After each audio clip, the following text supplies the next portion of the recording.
Այս հաղորդման ընթացքում դիտեք ինչպես երիտասարդ բլոգերը դուրս եկավ պետքեների ու չի կարելիների թակարդից։ Կողոց հիասթափվեի իմ կյանքի գործից, իմ մասնագիտությունից ու վերջ։ Մտածեի, որ ինձ մրցակցությունից դուրս կարող է թողել ինչ-որ մեկը սեռով պայմանավորված։ Ինչու է գենդերային ապատեղեկատվությունը տարածվում նաև հումորի եւ գովազդային տեքստերի միջոցով։ Քանի դեռ մեր գլխում նստած է այդ կարծրացած գաղափարը, մեզ հեշտ է ընկալել այն, ինչը համապատասխանում է մեր գլխում եղածին։ Եթե մտածել եք, որ կանայք ավելի թույլ են գիտության կամ այլ խելացի ոլորտներում, ուրեմն չգիտեք Ադա Լավլեյսի կամ Ագաթա Քրիստիի մասին։ Պարզվում է, խնդիրը ոչ թե այն է, որ կանայք չեն հասել հաջողությունների, այլ այն, որ նրանց պատմությունները ավելի քիչ են պատմվել։ Այս հաղորդման ժամանակ կսովորեք նաև տեքստը ձայնի, իսկ ձայնը տեքստի վերածելու գործիքները։ Ստուգված է, դիտեք, որովհետև աշխարհն այլ կերպ կտեսնեք։ Ողջույն։ Գենդերային ապատեղեկատվություն, ինչ է սա։ Սա միայն տերմին չէ, մեր առօրյան է։ Տղամարդը պիտի այսպիսին լինի, կնոջը այսինչ բանը չի կարելի։ Այս արտահայտությունները տարիներով հնչել են որպես խորհուրդ։ Այս թեմայով անընդհատ կատակներ են արվել եւ նորմալիզացրել են գենդերային կարծրատիպերը։ Այսօր փորձելու ենք հասկանալ, որտեղից են գալիս այս ճշմարտությունները, ովքեր են դրանք տարածում եւ ինչու ենք մենք շարունակում հավատալ։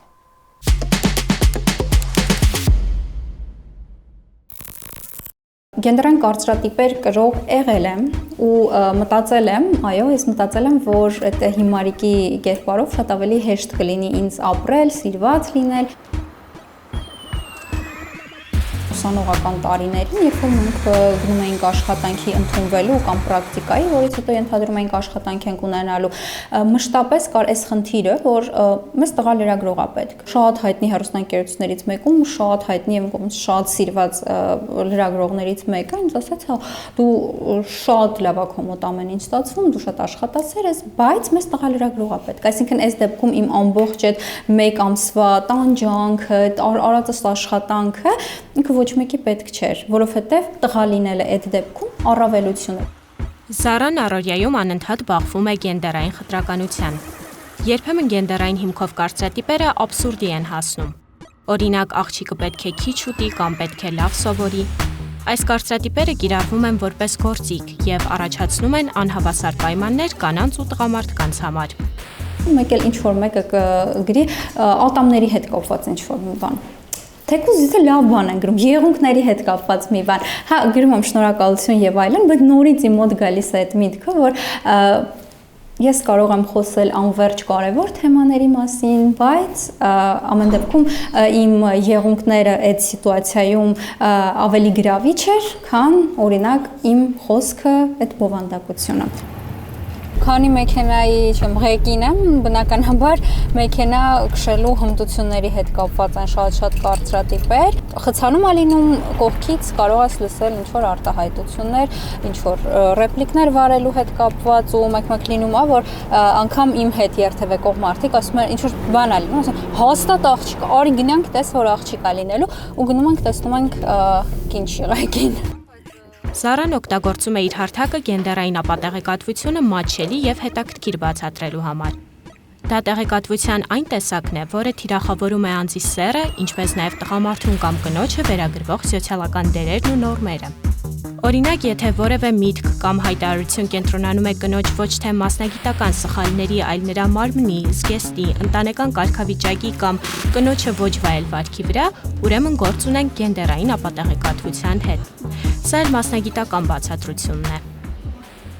Ապատեղեկատվությունը այնքան հին է, որքան մարդկային, այսպես ասենք, հաղորդակցությունը։ Աղբյուրը մեզ սովորաբար հայտնի չի լինում ու դա այն անեկդոտին են մայր, որ ասում են ինքը վատկին է, ասում է, հա, բայց ով է ասում, դե ասում են էլի մարդիկ։ Անի Կոջոյանը պատմում է կին եւ տղամարդ քաղաքական գործիչների միջև տեղի ունեցած մի միջադեպ, որը տեղափոխվել էր մեդիադաշտ։ Այնքան նրանից, որ նրանք տարբեր հակասական պատկերացումներ ունեին քաղաքական նաև դիրքորոշում տվյալ խնդրի նկատմամբ, դա պետք է քննարկում մնար այդ դիրույթում, բայց ինչ արեց այդ տղամարդ գործիչը, ուղղակի գրեց, որ արդեն շատ ես խոսում, կնոջ տեղը խոհանոցում է, իսկ սա ոչ միայն այսպես ասենք անընդունելի է, իհարկե, բայց ինձ համար որպես արդեն մասնագետ բավականին այսպես սպասելի դիսկուրս է, որ հաջորդ քայլը կանանց լրացնելու դառնալու է կարծրատիպերի ակտիվացումը։ Գենդերային ապատեղեկատվության գլխավոր նպատակը լրացնելն է։ Դա օգտագործողը ստեղծում է թշնամական մթնոլորտ եւ փորձում է խոչընդոտել, օրինակ, կանանց առաջխաղացումը, որպեսզի նրանք հանրային ասպարեզից դուրս մղվեն, չկարողանան բարձրացնել հարցեր կամ ստեղծել անհարմար իրավիճակներ։ Կողես հիասթափվեի իմ կյանքի գործից, իմ մասնագիտությունից ու վերջ։ Մտածեի, որ ինձ մրցակցությունից դուրս կարող է թողել ինչ-որ մեկը սեռով պայմանավորված։ Ժամանակ առ ժամանակ հայտնվում են մարդիկ, այս պարագայում կանայք, որոնք այս կամ այն առումով փորձում են այդ սահմանները մի քիչ ընդլայնել, ձայն բարձրացնել, երբ որ մեկը թիրախավորվում է կանանցից, այստեղ պետք է մտածել, որ մեզնից յուրաքանչյուրներ կարող է թիրախ հանդիսանալ ու չպետք է այսպես ապահով խաղալ ու մտածել, որ եթե ինձ դա չի հասել, այսպես վերև նայել ասել, այս անգամ անցանք առաջ ու մյուսը մենք չենք լինել։ Որևէ մեկը ապահովագրված չէ։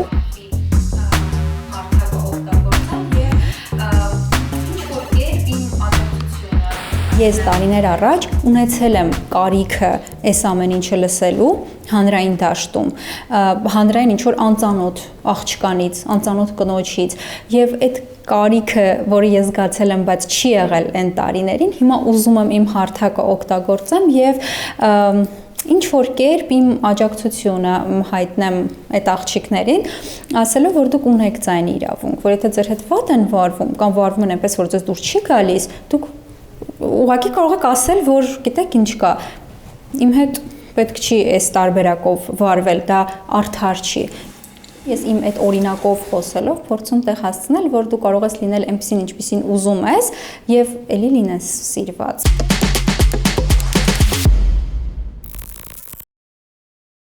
Ստույգ զրույցի իմ հյուրը գենդերային ապատեղեկատվության հետազոտող Նարինե Եգանյանն է։ Ողջույն Նարինե, ինչ տարբերություն կա գենդերային կարծրատիպերի եւ գենդերային ապատեղեկատվության միջև։ Կարող ենք ասել, որ գենդերային կարծրատիպերը ամրապնդում են եւ հող են նախապատրաստում գենդերային ապատեղեկատվության համար։ Ինչպես է փոխվել գենդերային ապատեղեկատվության տիրաժավորումը վերջին տարիներին, հաշվի առնելով սոցիալական մեդիայի եւ ավանդական մեդիայի ձևաչափերի ձևավորումն ու զարգացումը։ Հիմնականում գենդերային ապատեղեկատվությունը քաղաքական խոսույթում է շրջանառվում եւ գենդերային ապատեղեկատվությունը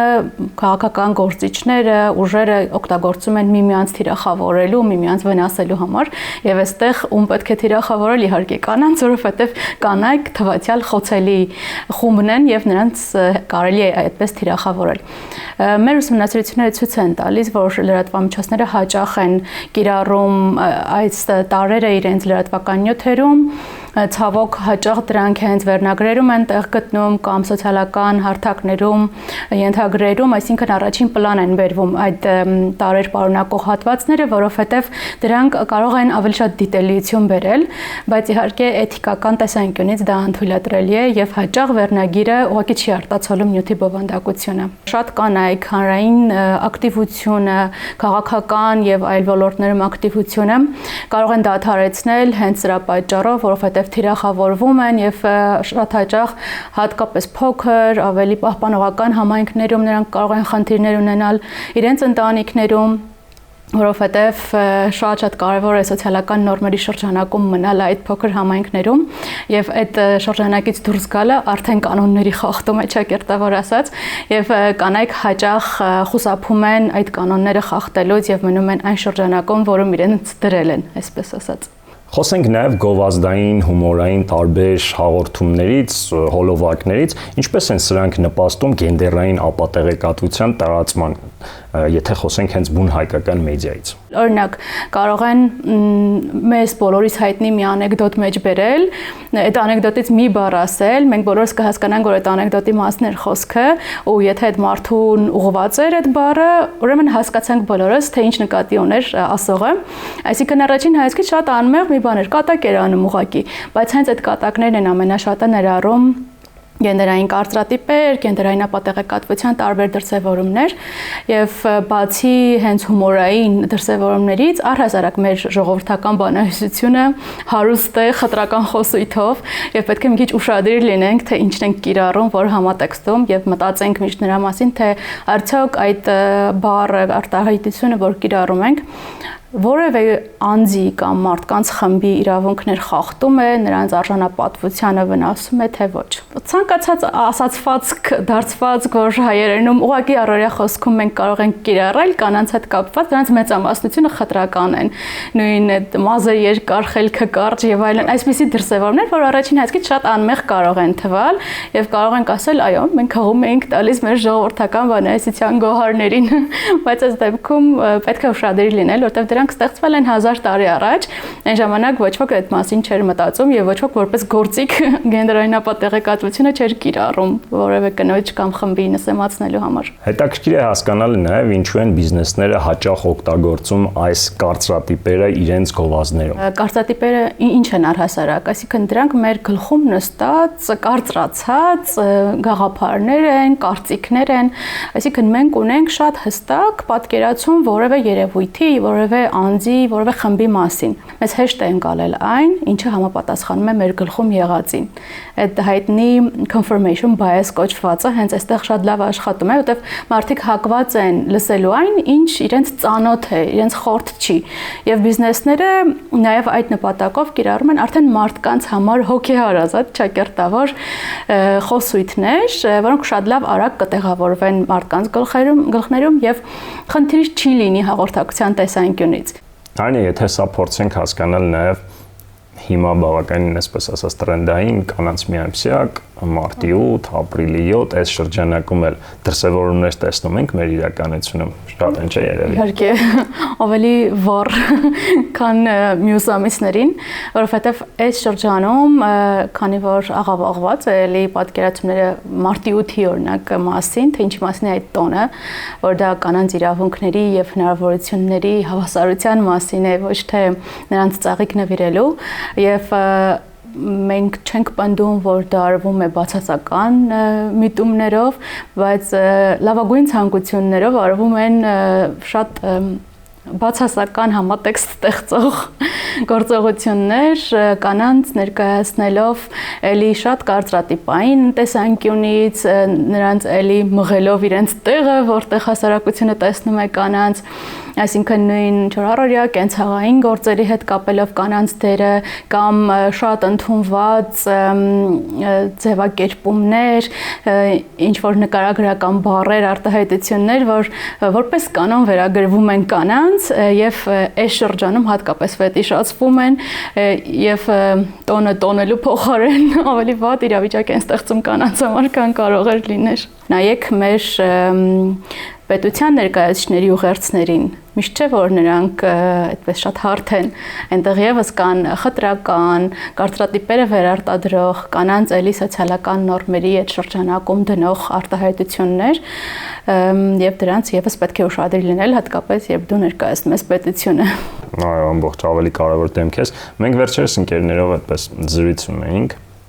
տղաներ, աղջիկներ կային ու անդրադարձ էր գնում նաև նրան, որ շատերին արդեն հաճելի չի այդ կոմպլիմենտ նաև կոչված ու հատկապես այդ երբ որ միայն միամսյակի ժամանակ են մարդկանց հիշում, էլի, այդ պահը բացը կար կարծում եմ, էլի շատ։ Դե հա, որովհետև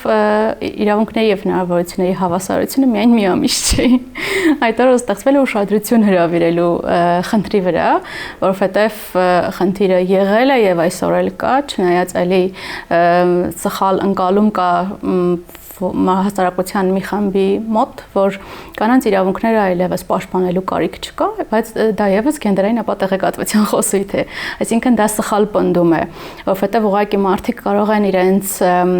շրջապատի օրինակներով, ինչ որ մեզ էլ են հայտնի շատ լավ օրինակներ, բայց դա չի նշանակում, որ եթե մի քանի կին կամ գուցե, չգիտեմ, 10, 100, 1000 կին հնարավորություն ունի ինչ որտեղ իրացնելու իր ներուժը, չի նշանակում, որ բոլոր կանայք այդ հնարավորությունն ունեն, եւ պետք է դիտարկել նաև այդ մեր պղպջակից դուրս եւ տեսնել այլ դրսևորումներ եւս։ Այս ամբողջ գովազդային մեդիա բույլը, եթե մեկտեղ ենք, ինչպիսին է սրա ազդեցությունը երիտասարդների մտածողության վարքի վրա։ Կան ուսումնասիրություններ կամ եթե նույնիսկ չկան որպես մասնագետ, ինչ կարծիք ունեք այս մասով։ Հատուկ ուսումնասիրությունների ծանոթ չեմ, որ հենց երիտասարդների վարքի վրա ուսումնասիրվի գենդերային ապատեղեկատվության ազդեցությունը, բայց երիտասարդներն էլ հասարակության մի մասն են, եւ այն ազդեցությունը, որ ունենում է հասարակության մյուս խմբերի վրա, ունենում է նաև երիտասարդների վրա։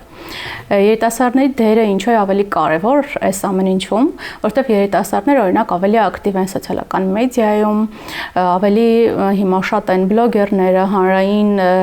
ներկայություն ապահովող երիտասարդները, եւ նրանք կարող են լինել այդ խոսափողը խնդիրը բարձրաձայնելու, ավելի ճիշտ ուղու վրա դնելու համար։ Եվ իհարկե այստեղ առաջին հերթին երևույթը ճանաչել է պետք, որովհետև եւ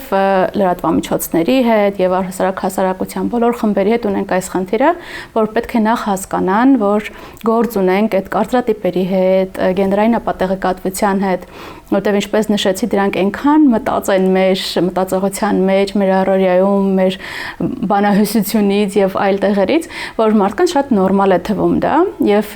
իրոք այս աշխատանքը ունենք անելու, որպեսզի շարունակենք բացատրել խնդիրը եւ ճանաչելի դարձնել այն։ Միայն դրանից հետո հնարավոր կլինի դրա դեմ պայքարել։ Բայց նաև այստեղ շատ կարևոր նշանակություն ունի մեդիագրագիտությունը։ Իհարկե, սա էլ մի քիչ չարչրկված տերմին է արդեն եւ ինքան շատ է քննարկվում մեդիագրագիտություն, բայց արդյունքներն ավելի քիչ են, քան քննարկվում է։ Փաստացի հատկապես սոցիալական մեդիայում մենք ունենք բավականին ցածր մակարդակ մեդիագրագիտության եւ դա նպաստում է նաեւ գենդերային ապատեղեկատվության տարածմանը։ Մարդիկ շատ հաճախ չեն էլ պատկերացնում ինչի հետ գործ ունեն, որ իրենք գործիք են դառնում այդ ապատեղեկատվությունը գեներացնող ստեղծողի ձեռքում։ Ընդհանրապես պետք է մի պահ տրամադրել 1 րոպե եւ կարդալ այն, ինչ դուք կիսվում ես։ Դե մարդիկ հաճախ վերնագրերով են կիսվում, մեկնաբանություններ անում ու շատ հաճախ հենց տեսնում ենք մեկնաբանությունների դաշտում նույն առաջնորդ կանանց, հանրային գործունեություն ծավալող կանանց մասին հոլովակներում շատ հաճախ ցավալիորեն կարող ենք տեսնել մեկնաբանություններ, որոնք ուղղակի վերնագիրը կարդացել են կամ այդ մարդու դեմքը տեսել են եւ սկսել են գրել այն, ինչ ուզում են, ոչ թե այն, ինչ կապ ունի այդ հոլովակի հետ։ Շատ շնորհակալ եմ Նարինե հետաքրքիր զրույցի համար։ Արդեն գիտեք, որ Ստուգվածեի ամեն հաղորդմանը ձեզ ծանոթացնում ենք որևէ հետաքրքիր գործիքի հետ, որը հեշտացնում է ձեր առօրյա գործերը եւ օգնում է չընկնել ապատեղեկատվության թակարդը։ Այս անգամ Սուրենը ցույց կտա 2 գործիք, որոնք կօգնեն մեծ ծավալով տեղեկատվության հետ աշխատելիս։ Ողջույն, այսօր շատ մեծ ծավալով տեղեկություն մենք ստանում ենք հարցազրույցների, հանդիպումների, դասախոսությունների եւ վիդեոների միջոցով, բայց հաճախ հարկավոր է լինում այդ ամենը ձայնից վերածել տեքստի։ Մյուս կողմից, որոշ իրավիճակներում պետք է լինում հակառակն անել, տեքստը դարձնել ձայնագրություն։ Այս էպիզոդում ցույց կտամ 2 հետաքրքիր գործիք, որոնք փոխակերպում են ձայնը տեքստի, իսկ տեքստը ձայնագրության։ Google-ում որոնենք highspeech.ai։ Պարզ քայլերով կարող եք գրանցվել կայքում։ Դուք այստեղ կտեսնեք ձայնագրություն կոճակը։ Կարող եք հենց այդ պահին խոսել։ Հարթակը ավտոմատ կերպով կճանաչի ձեր խոսքն ու կվերածի տեքստի։ Կարող եք եւ ձայնային ցանկացած ֆայլ ներբեռնել։ Ողջույն, ես Սուրենն եմ։ Եկեք միասին փորձարկենք highspeech գործիքը։ Արհեստական բանականությունը կվերլուծի ձայնագրությունը եւ այն կդարձնի տեքստ։ Ստացված տեքստը կարող եք կարդալ եւ անհրաժեշտության դեպքում խմբագրել հենց կայքի ներսում։ Այս կայքի միջոցով կարող եք նաև ենթագրեր ավելացնել տեսանյութի վրա։ Պարզապես ներբեռնեք տեսանյութը եւ հաստատեք ձեր ցանկությունը ենթագրեր ավելացնելու մասին։ Երբ ենթագրերը հայտնվեն, կարող եք սեղմել դրանց վրա, խմբագրել բովանդակությունը կամ փոփոխել տևողությունը։ Կարող եք նաև փոփոխել տեքստի ֆոնի գույնը, տառերի գույնը, չափսը։ Երկրորդ գործիքի միջոցով եկեք տեքստը վերածենք ձայնագրության։ Որոնեք 11labs.io կայքը։ Այստեղ կարող եք գրանցվել ձեր Google հաշվով։ Ձախ մասում կտեսնեք աշխատանքային պատուհան։ Քանի որ ցանկանում եք տեքստը վերածել ձայնագրության, ընտրեք Text to Speech բաժինը։ Բացված պատուհանում տեղադրեք ձեր տեքստը։ Այստեղ հնարավորություն կա մինչև 5000 նշանոց տեքստ տեղադրել։ Հետո ընտրեք ձայնը։ Սեղմեք voice կոճակը եւ ընտրեք ձեզ դուր եկած ձայնը։ समय की धारा निरंतर बहती रहती है और उसके साथ Der Boden bebte unter den Schritten der Krieger und in der Ferne glomm das erste Licht eines Կայքն առաջարկում է մեծ ձայնադարան, տարբեր ակցենտներով, հնչերանգներով։ Եթե ձեր տեքստը հայերեն է, մոդել բաժնից ընտրեք 11V3 տարբերակը, ավելի լավ արդյունք ստանալու համար։ Այժմ սեղմեք Generate Speech կոճակը եւ մի փոքր սպասեք։ Ստուգված են եթերում է։ Այս անգամ երիտասարդների աչքերով, երիտասարդների համար։ Ստուգված են եթերում է։ Այս անգամ երիտասարդների աչքերով։ Կայքը միաժամանակ տրամադրում է ձայնագրության երկու տարբերակ։ Կարող եք լսել, ընտրել ձեր հավանածը եւ ներբեռնել։ Մի քանի պարզ գործիք կարող է ամբողջությամբ փոխել աշխատանքի ընթացքը։ Կարևոր է պարզապես իմանալ եւ օգտագործել դրանք։ Կանայք գիտության մեջ ձեռքբերումներ չունեն։ Քաղաքականությունը միայն տղամարդկանց համար է։ Սրանք գենդերային ապատեղեկատվության դասական օրինակներ են, որոնք տարածվել են միֆերի միջոցով։ Մերին փորձել է հասկանալ, որոնք են ամենատարածված օրինակները մեր կյանքում։ 1901-ից մինչև 2025 թվականը 1026 Նոբելյան մրցանակակիրներից միայն 67-ն է եղել կին։ Առաջին հայացքից սա շատ փոքր թիվ է, բայց պատճառը ոչ թե կանանց գիտական կարողությունների բացակայությունն է, այլ կանանց եւ տղամարդկանց համակարգային անհավասարությունը։ Իրականում կանայք գիտության մեջ ունեցել են հեղափոխական ազդեցություն։ Անգլիացի գրող Լորդ Բայրոնը աշխարհահռչակ է, բայց նրա միակ աղջիկը, որի անունը շատերը չգիտեն են, ավելի մեծ ազդեցություն ունի մեր կյանքի վրա, քան նրա հանրահայտ հայրը։ Ada Lovelace։ Մաթեմատիկոս Ադան համարվում է աշխարհի առաջին ծրագրավորողը։ Թեև նա ապրել է 1800-ականներին, բայց հենց այդ ժամանակ են նա գրել ալգորիթմ Չարլզ Բեբիջի վերլուծական մեքենայի համար։ Սա համարվում է պատմության մեջ առաջին համակարգչային ծրագիրը։ Ադան առաջիններից էր հասկացել, որ մեքենան աշխատում է քայլերի հաջորդականությամբ, լուծելով բարդ խնդիրներ։ Նա տեսել է, որ նման մեքենաները կարող են գործել ոչ միայն թվերով, այլ նաև երաժշտության, տեքստերի եւ այլ խորհրդանշական տվյալների հետ։ Ada Lovelace-ը պատկերացրել է, որ ապագայի մեքենաները կարող են լինել բազմաֆունկցիոնալ եւ վերածրագրավորվող։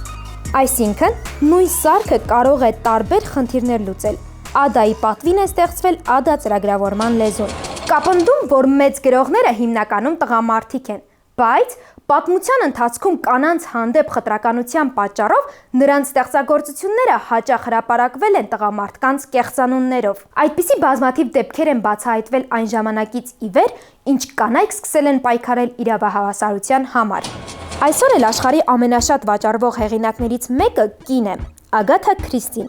Նրա գրքերը ըստ Գինեսի ռեկորդների գրքի վաճառվել են ավելի քան 2 միլիարդ օրինակով ամբողջ աշխարհում։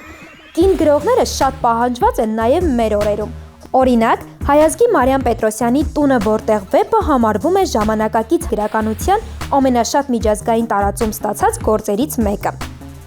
Այն հաջողությամբ անցել է ազգային սահմաններից դուրս, դառնալով գլոբալ ընթերցվող ու քննարկվող ստեղծագործություն։ Գիրքը թարգմանվել է 20 լեզուներով, արժանացել է մի շարք հեղինակավոր մրցանակների։ Շատ երկրներում այն ստացել է կուլտային գրքի կարգավիճակ։ Քաղաքականության մեջ նույնպես գենդերային կարծրատիպերի պատճառով գերիշխող դիրքում են տղամարդիկ, բայց իրականում կանայք կառավարել են աշխարհի ամենաազդեցիկ պետությունները։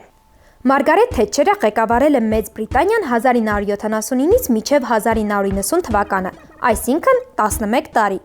Իսկ Անգելա Մերկելը Գերմանիայի կանցլերն է եղել 16 տարի շարունակ, 2005-ից մինչև 2021 թվականը։ Այս ընթացքում նա համարվում էր Եվրոպայի ամենաազդեցիկ քաղաքական առաջնորդներից մեկը, ըստ Forbes-ի վարկանիշի։ Այս օրինակները ցույց են տալիս, որ քաղաքականությունը ոչ թե սեռի, այլ առաջնորդության հարց է։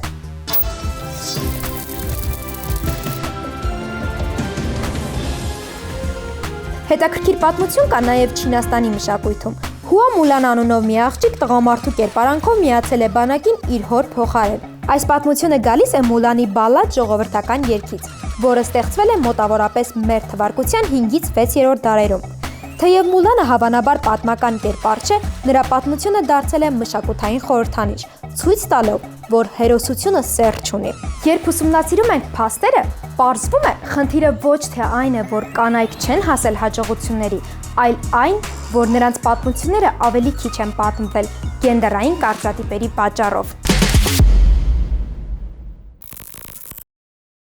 Մենք երիտասարդներս ամեն օր ընտրության առջև ենք։ Կարող ենք բազմապատկել եւ տարածել գենդերային կարծրատիպերը կամ կարող ենք լինել արդար եւ ընտրել դրանց դեմ պայքարը։ Հուսամ ձեր մտքում ընտրությունը արդեն կատարեցիք։ Եթե ուզում եք փոփոխություն բերել, ինքներդ արեք առաջին քայլը եւ մի եղեք ապատեղեկատվության տարածողը։ Հաջողություն։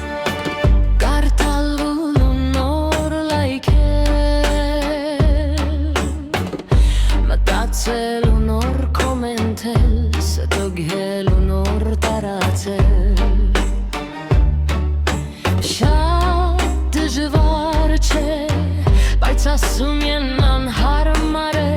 ու քանի այդպես է կլինի սուտ լուրը